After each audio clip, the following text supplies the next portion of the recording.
Seal வைக்கப்பட்ட petrol bunk ஊழியர்கள் ஆட்சியரிடம் மனு. திருச்சி டிவிஎஸ் டோல்கேட் பகுதியில் செயல்பட்டு வந்த ஸ்ரீ மீனாட்சி பெட்ரோல் பங்க் நெடுஞ்சாலைத்துறைக்கு சொந்தமான இடத்தில் செயல்பட்டு வந்ததாக கூறப்படுகின்றது.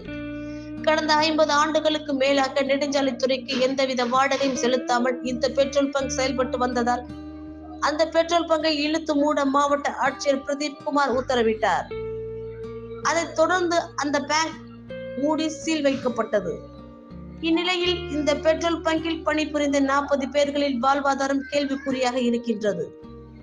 இங்கு வேலை பார்த்த ஊழியர்களுக்கு BF, ESI உள்ளிட்ட தொகைகள் பிடித்தம் செய்யப்பட்டிருந்தாலும் இது குறித்த தகவல்கள் எதுவும் பங்கு நிர்வாகத்தினரும் பதில் அளிக்கவில்லை. இதனால் அதிர்ச்சியடைந்த பங்க் ஊழியர்கள் 40க்கும் மேற்பட்டோர் திருச்சி மாவட்ட ஆட்சியர் பிரதீப் குமாரிடம் புகார் அளித்தனர். தங்களது வாழ்வாதாரத்தை காக்கும் வகையில் இத்தொகையை தங்களுக்கு பெற்றுத் தருமாறு கோரிக்கை விடுத்தனர்.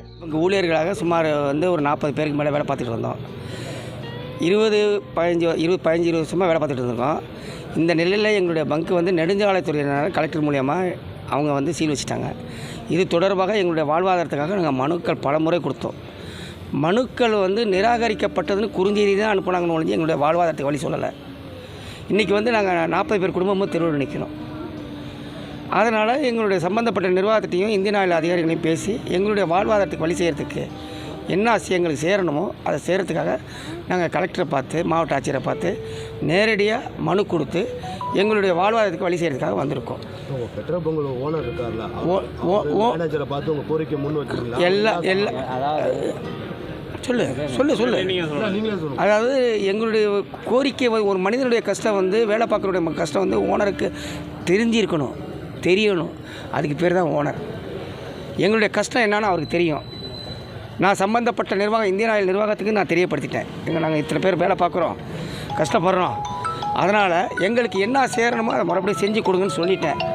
அவங்க பேசுகிறேனாங்க, இதுவரையிலும் பேசலை, இதுவரையிலும் சொல்லவும் இல்லை.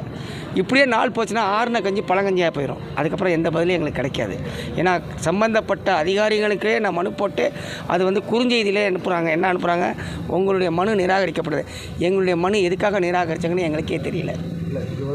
இல்லை, நீங்கள் சொல்கிறது கரெக்டு. அது இல்லை உடனே மூடலை, வைக்கலை, வாங்கலை. எங்களுக்கு அதாவது ஒரு நிமிஷம்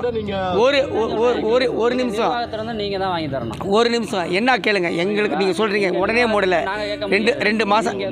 2 மாதம் டைம் கொடுத்துருந்தாங்க. அந்த 2 மாத கால அவகாசத்தில் மனு நாட்களில் முறைப்படி நாங்கள் நேரடியாக மனு அளித்திருக்கோம். சம்மந்தப்பட்ட நபர்கள் அத்தனை பேருமே ஊழியர்கள் சார்பாக கொடுத்துருக்கோம். இது மட்டும் இல்லை, முதலமைச்சர் தனிப்பிரிவுக்கும் நான் அனுப்பியிருக்கேன், எல்லோரும் அனுப்பியிருக்கோம். அப்படி குறுஞ்செய்தி அனுப்பப்பட்டதுன்னா அப்போ நாங்கள் ஓட்டு போடலையா?